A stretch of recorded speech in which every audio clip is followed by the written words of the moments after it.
Je m'appelle Ibrahim Adien. Je suis commissaire de police principal, directeur de l'automatisation des fichiers.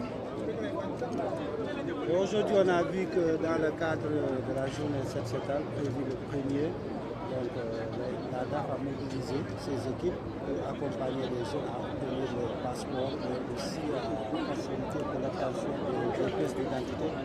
Mais bon, il y a des gens qui disent qu'ils étaient là depuis 4 h du matin. Jusqu'à présent, on l'avait dit que c'était gratuit, mais on demande de l'argent. Si vous pouvez revenir un peu des explications plus claires. Voilà, merci beaucoup.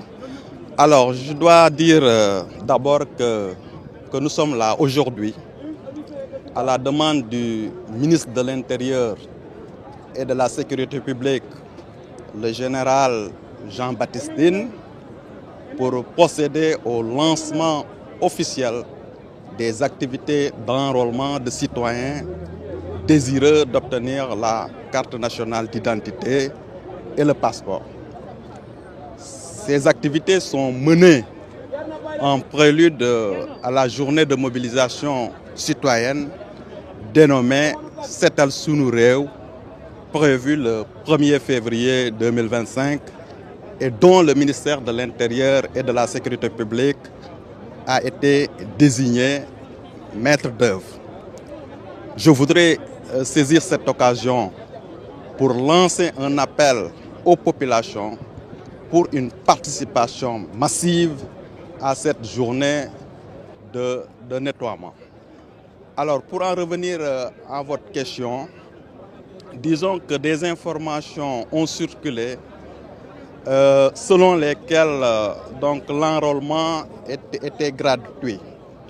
En réalité, il n'y a rien à payer pour cet enrôlement, sauf que le demandeur, naturellement, doit payer la quittance s'il s'agit du passeport.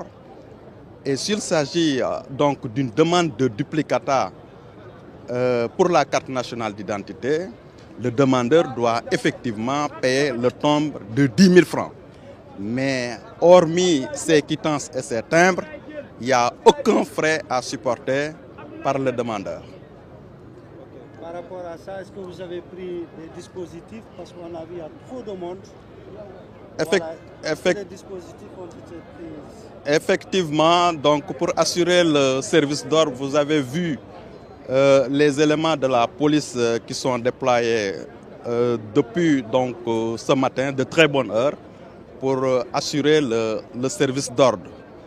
Bon, nos services ont également commencé l'enrôlement et nous osons espérer que d'ici la fin de l'opération prévue comme nous l'avions annoncé du 29 au 31 janvier, nous allons donc enrôler beaucoup de citoyens. Je dois préciser également qu'en dehors de ces centres qui sont implantés à Dakar, à Touba et à Thiès, les centres d'enrôlement de la carte nationale d'identité et du passeport continuent de fonctionner.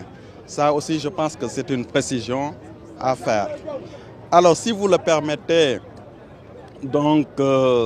je voudrais également saisir l'occasion pour annoncer, pour faire part, en tout cas, d'un programme qui est initié par la direction de l'automatisation du fichier sur instruction du ministre de l'Intérieur.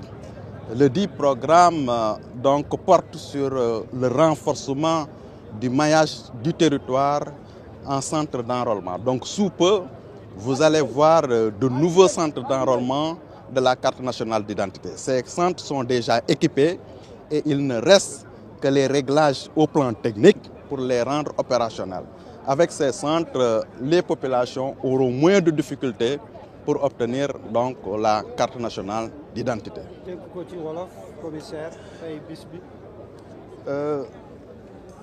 Le commissaire de police principal Ibrahim Adien, directeur de l'automatisation des fichiers. Tay dañoo ñëw fii ci ndigalu sunu kilifa le ministre de l'Intérieur et de la Sécurité publique, le général Jean-Baptiste Tine, pour lancer activité enrôlement carte d'identité yi ak passeport yi activité yooyu ñi ngi leen di def les 29, 30 et 31 ci ñetti site benn site bi mooy fii ñu nekk tey porte du millénaire ñaareel bi site bi mooy promenade des Thiessois à Thiès ñetteel bi site bi mooy sous-préfecture de Ndam à Touba. Activité yooyu ñi ngi leen di def ci waajalu journée de mobilisation citoyenne seetal sunu réew bi nu war a def le 1er février 2025 te